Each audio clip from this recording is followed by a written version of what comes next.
Hello বন্ধুরা, তোমাদের কি পুডিং করতে গেলে ছড়িয়ে যায় বা ক্যারামেল ঠিকমতো হয় না? আজকে রয়েছে আমার রেসিপিটা সঠিক নিয়মে কিভাবে ক্যারামেল বানিয়ে পুডিং বানাতে হবে। তার জন্য আমি পরিমাণ মতো দুধ নিয়ে একটু ঘন করে জাল দিয়ে ঠান্ডা করে নিয়েছি। আর এদিকে নিয়ে নিয়েছি একটা ডিম। যেহেতু আমি কাঁচের গ্লাসেই আজ পুডিংটা বানাবো, তাই প্রথমেই কাঁচের গ্লাসে ডিমটার মাপটা নিয়ে তারপর আবার ডিমটাকে বড় পাত্রে রাখলাম, রেখে 3-4 চামচ চিনি দিয়ে ভালো করে হুইস্ক দিয়ে মিশিয়ে নিলাম। এইবারে আমি সেই কাঁচের গ্লাসের ডিমটা যতটা পরিমাণ হয়েছিল তার ঠিক দ্বিগুণ পরিমাণে জাল দেওয়া দুধটা ঢেলে নিলাম। এই মাপটা অবশ্যই মনে রাখবেন, কারণ এটাই পুডিং বানানোর প্রধান চাবিকাঠি। তারপর আমি দিয়ে দিলাম 1 চা চামচ ভ্যানিলা এসেন্স।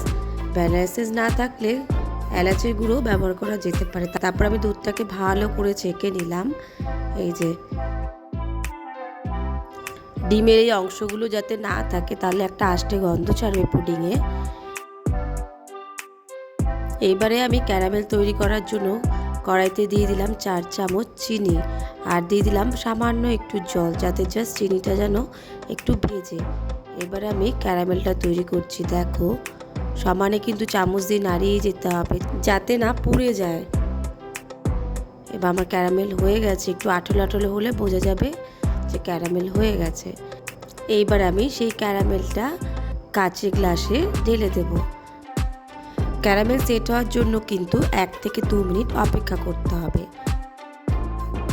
তারপরে আমি সেই দুধের মিশ্রণটা এই কাঁচের গ্লাসে ঢেলে দিলাম পরিমাণ মতো। ভালো করে নাড়িয়ে নিলাম যাতে কোনো বাবল যাতে না থাকে। তারপরে আমি একটি ফয়েল পেপারের সাহায্যে সেই কাঁচের গ্লাসগুলো ঢাকা দিয়ে দিলাম যাতে ভেতরে না জল ঢুকে যায়। এবার আমি একটা স্টিলের পাত্র নিলাম, সেখানে আমি একটা কিচেন টিস্যু রেখে দিলাম। আপনারা চাইলে একটি টাওয়ালও রাখতে পারেন। আমি পাত্রে জলটা এমন দিলাম যাতে গ্লাসের 4 ভাগের 1 ভাগের মতো থাকে। এইবারে আমি লো ফ্লেমে গ্যাসটাকে চালিয়ে দিলাম 15 থেকে 20 মিনিটের জন্য। 20 মিনিটের পর আমি পাত্রের ঢাকাটা খুলে দেখব যে পুডিংটা হয়ে গেছে কিনা। এবার পুডিংটা একদম হয়ে গেছে। পুডিং হয়েছে কিনা দেখার জন্য একটি টুথপিকের সাহায্য নেওয়া যেতে পারে। টুথপিকটা যদি ক্লিনভাবে বেরিয়ে আসে তাহলে ভাববে যে পুডিংটা একদম পারফেক্ট হয়েছে।